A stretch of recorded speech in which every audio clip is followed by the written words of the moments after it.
Assalamualaikum warahmatullahi wabarakatuh. Perkenalkan, nama saya Eva Merianti, CGP Angkatan 7 Kabupaten Padang Lawas. Pada hari ini saya akan melakukan supervisi akademik bersama dengan rekan saya, Durya Holila Hasibuan. Mari kita saksikan videonya bersama-sama.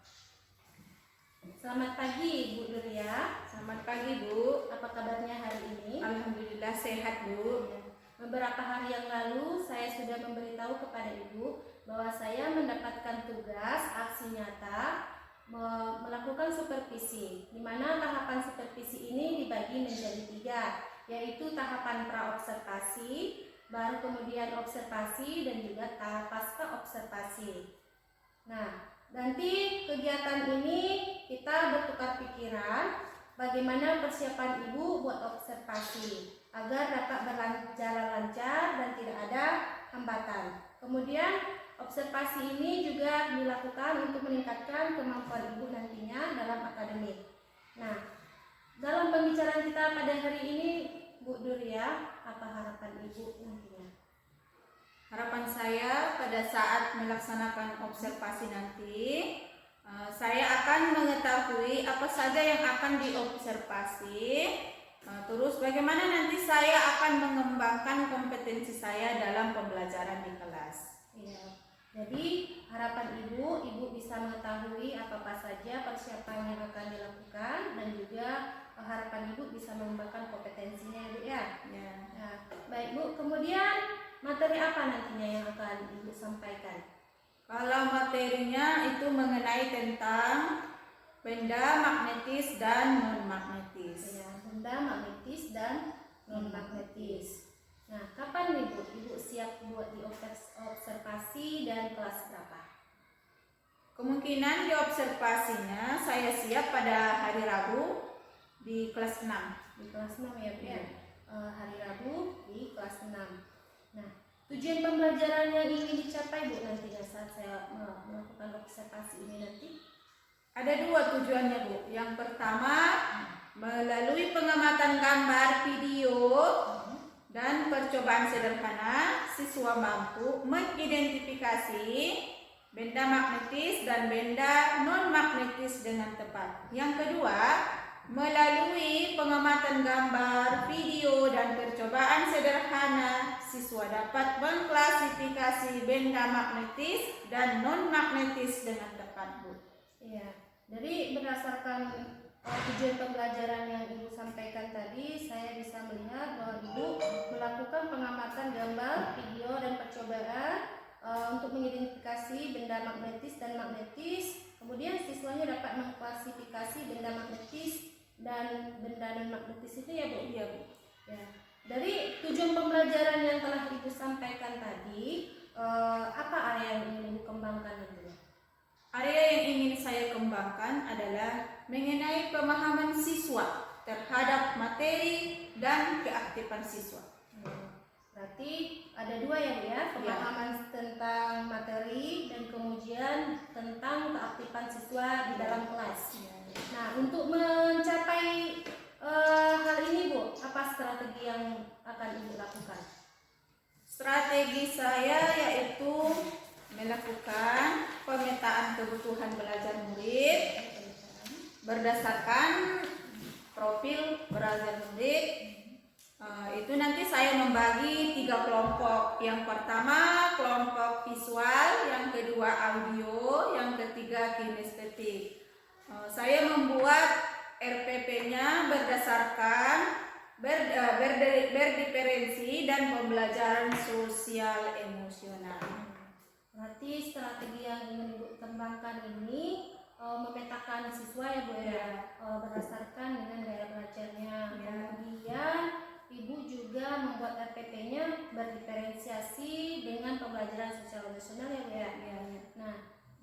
beberapa strategi yang telah Ibu bilang tadi, masih adakah yang perlu Ibu tambahkan dalam strategi Ibu nantinya nih? Ada Bu, mungkin saya akan mempersiapkan alat peraga yang mungkin di sekitar siswa atau di sekolah, kemudian membuat LKPD sesuai pemetaan, terus itu nanti dibagi menjadi 3 kelompok, ada visual, audio, terus kinestetik. Wah, setelah strategi yang Ibu sampaikan tadi sangat bagus ya Bu ya. Dari dalam menerapkan strategi ini, ada nggak kendala yang nantinya akan Ibu lalui mungkin nantinya? Kendala mungkin masalah waktu Bu, karena kan pembelajarannya cuma 2 jam pelajaran, terus kami lebih memanfaatkan waktu semaksimal mungkin, tapi dikarenakan pertukaran jam, saya rasa masalah waktu Bu. Jadi Ibu mengatakan kendalanya adalah masalah waktu. Iya. Nah, dalam mengatasi waktu ini Bu, bagaimana langkah-langkah yang bisa Ibu lakukan? Dalam mengatasi waktu ini, itu nanti per kelompok berdiskusinya itu waktunya dibatasi, terus pas pada saat presentasinya nanti dibatasi. Kalaupun ada pertanyaan dari teman-temannya, cuma 2 pertanyaan yang boleh dilontarkan kepada teman yang lain. Dalam mengatasi langkah tadi Ibu melakukan yaitu pembatasan waktu, dan juga membatasi pengajuan pertanyaannya kepada kelompok lain. Berapa pertanyaan nih? Hanya 2 pertanyaan yang boleh. Mengingat waktu sangat sedikit. Oke, Bu. Nah, bagaimana Bu? Ada nggak orang yang bisa membantu Ibu agar kendala yang Ibu hadapi ini, langkah-langkah yang dengan Ibu terapkan ini dapat berjalan lancar? Di sini ada beberapa yang mungkin teman rekan sejawat membantu, terus saya juga dengan murid bekerja sama.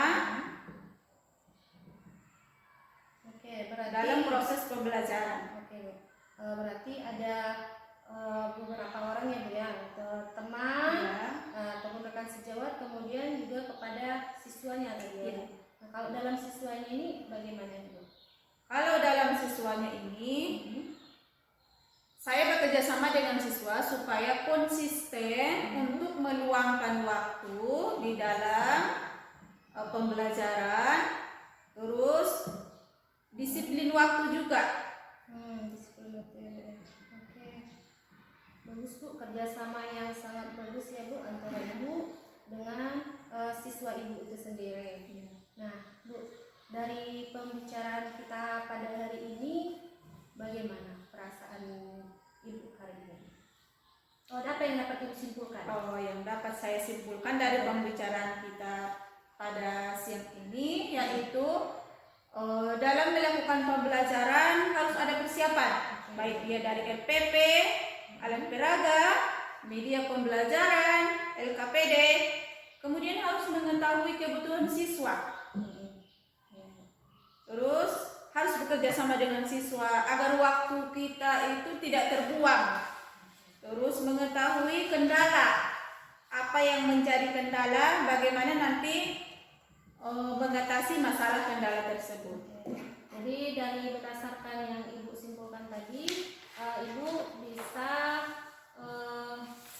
mengetahui kendala, berarti harus ada persiapan, LKPD, JLPP, alat peraga, semuanya ya kan Bu.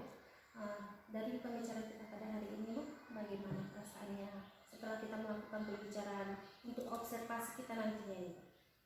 Dari pembicaraan ini mungkin saya lebih senang atau lega karena dengan berbicara seperti ini, berdiskusi seperti ini, saya bisa lebih meningkatkan kompetensi saya untuk kedepannya, mempersiapkan pembelajarannya yang lebih matang, mengetahui kebutuhan belajar siswa dengan maksimal.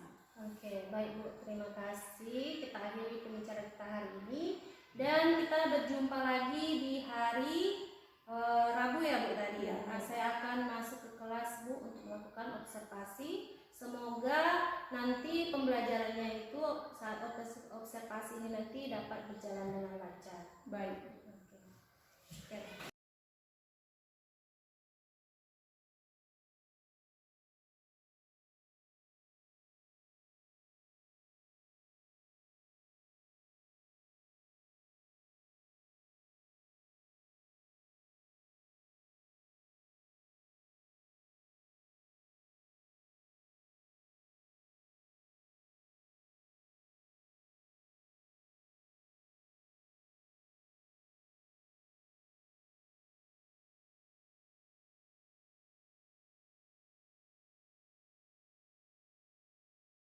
Atau melaksanakan sebelum pelajaran itu memulainya dengan menyanyikan lagu Garuda Pancasila. Untuk itu anak-anak semua dimohon untuk berdiri.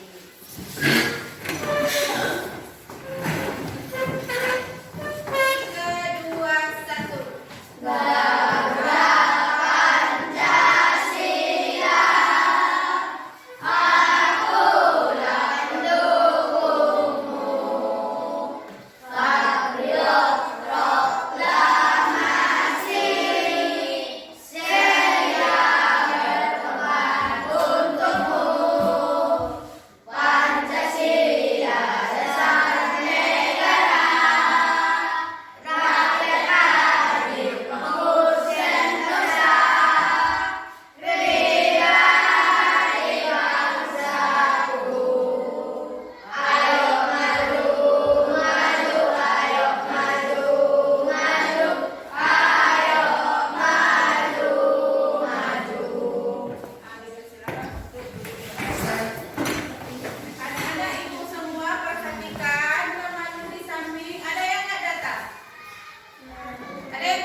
Tidak menarik benda, ada itu bisa menarik benda.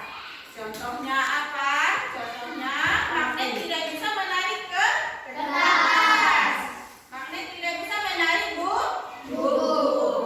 Kalau logam bisa nggak ditarik magnet? Bisa. Setelah itu, setelah kita belajar mengenai magnet, masih ingat nggak benda-benda ini? Ini benda apa namanya? Penggaris. Ini penggaris. Penggarisnya ini terbuat dari apa? Besi. Ini apa? Spidol.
pagi Bu Eva Selamat dan pagi Bu Bu. Duria. Selamat pagi Bu. Pada pagi hari ini saya akan mengamati bagaimana coaching yang dilakukan Ibu Eva terhadap Ibu Duria.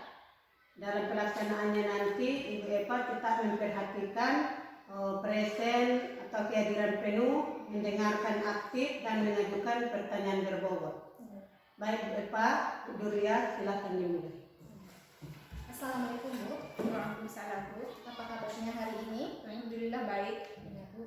Hari ini kita akan melakukan coaching ya Bu ya, Iya. terkait dengan pasca observasi yang telah dilaksanakan oleh Ibu pada hari Rabu. Di sini saya akan menanyakan beberapa pertanyaan kepada Ibu. Nah, dari pembicaraan kita nantinya, apa yang Ibu harapkan dalam pembicaraan kita hari ini? Dari pembicaraan kita hari ini, saya berharap dalam perbaikan pembelajaran supaya rencana tetap berlanjut mengenai belajar siswa dan pembelajaran untuk ke depan. Jadi yang Ibu harapkan nanti bahwasanya perbaikan pembelajaran yang Ibu lakukan ini semakin bisa ditingkatkan ya. Iya. Nah, jadi berdasarkan percakapan kita ini Bu, kita kan sudah melakukan observasi. Ya. Jadi refleksi apa yang sudah Ibu dapatkan pada saat observasi yang hari Rabu? Dengan adanya observasi hari Rabu itu, refleksinya bagi saya itu mungkin saya merasa bahwasanya dengan pembelajaran tersebut saya bisa meningkatkan diri saya, kompetensi saya, terus saya melakukan pembelajaran yang konkret dengan melibatkan siswa, materinya siswa paham, alat peraga yang saya berikan juga siswa paham, jadi saya merasa lebih lega. Jadi refleksi yang Ibu dapatkan kemarin, Ibu melihat bahwa ada peningkatan ya Bu dalam pembelajaran, di mana siswanya lebih aktif, kemudian lebih paham ya Bu ya. Iya. Saya juga melihat ya Bu ya dalam observasi kemarin, di mana saya lihat pembelajaran yang Ibu lakukan itu sungguh menarik, yaitu pembelajaran diferensiasi dengan pembelajaran emosional. Saya lihat memang Ibu sudah membagi siswa itu menjadi beberapa kelompok ya Bu ya. Jadi saya juga sudah melihat beberapa siswa. Nah, namun mungkin ada juga ya Bu ya 3 atau 4 orang yang kurang aktif. Tapi secara keseluruhan saya sudah melihat bahwasannya siswa juga sudah mulai memahami dan paham tentang pembelajaran yang telah dilaksanakan Bu. Nah, kemudian Bu, terkait dengan area pengembangan yang telah Ibu lakukan, strategi apa yang dapat Ibu lakukan ke depannya untuk memperbaiki pembelajaran Ibu? Kalau strategi ya Bu, mungkin sebelum melakukan pembelajaran saya harus melihat siswa terlebih dahulu. Siswa ini nanti kebutuhannya bagaimana, gaya belajar dia bagaimana, apakah dia termasuk dikelompokkan menjadi 3 ya Bu, ada yang audio, kinestetik, audio, terus anak ini kemana dia, apakah dia ke audio, ke visual, ke kinestetik, itu Bu. Oke, jadi strategi yang Ibu lakukan untuk memperbaikinya tetap berarti melakukan pembelajaran berdiferensiasi ya, tetap pembelajaran membagi siswa itu menjadi 3 kelompok ya, Iya. audio, visual, kemudian kinestetik ya Bu. Nah, apa ada rencana lain Bu untuk strategi yang lain Bu? Rencana lain mungkin saya bisa saya bisa melakukan atau menerapkan kembali supaya anak-anak itu lebih aktif dan paham Bu. Oke, berarti bisa menerapkan kembali supaya anak itu bisa lebih terlibat aktif ya Bu ya. Oke Bu. Nah, dari pembicaraan kita pada hari ini, apa yang dapat Ibu simpulkan dari coaching yang saya lakukan pada hari ini? Yang saya dapatkan pada pagi hari ini dengan pembicaraan kita bahwasanya Pembelajaran berdiferensiasi itu sebenarnya kebutuhan yang dibutuhkan oleh siswa. Jadi kita bisa mengetahui kebutuhan anak tersebut, sosio emosionalnya bagaimana, terus keaktifan dia, pemahaman dia. Jadi kita lebih mudah dalam mengelola kelas, Bu. Nah, berarti tetap melakukan pembelajaran berdiferensiasi, kita harus selalu memperhatikan kebutuhan siswa ya Bu ya. Iya, Bu. Nah, bagaimana perasaan Ibu setelah kita melakukan refleksi, kemudian rencana tindak lanjutnya sudah kita bahas, bagaimana perasaan Ibu pada hari ini? Tentunya saya merasa senang, Bu, dengan pembicaraan kita ini, karena dengan adanya pembicaraan ini saya lebih bisa menerapkan pembelajaran berdiferensiasi, terus mengetahui bagaimana langkah untuk selanjutnya itu, Bu. Oke, Bu. Nah, kalau menurut saya sekian dulu ya Bu ya pembicaraan kita pada hari ini. Semoga rencana tindak lanjut Ibu untuk tetap menerapkan pembelajaran berdiferensiasi pada pembelajaran yang lainnya bisa berjalan lancar dengan baik. Terima kasih ya Bu atas waktunya. Sekian dulu ya, saya kembalikan kepada Ibu Nana. Baik. Terima kasih kepada Bu Epa dan juga Bu Nuria yang telah melakukan coaching tadi. Saya sudah mengamati proses coachingnya. Saya melihat Bu Epa sudah memperhatikan 3 hal. Yang pertama, present kehadiran penuh. Kedua, setelah mendengarkan aktif. Yang ketiga, mengajukan pertanyaan berbobot. Dan saya lihat Bu Nuria juga nyaman sebagai coaching. Jadi wawancaranya ini semua sudah bagus dan sesuai. Semoga bisa menginspirasi guru lain. Terima kasih Bu. Terima kasih.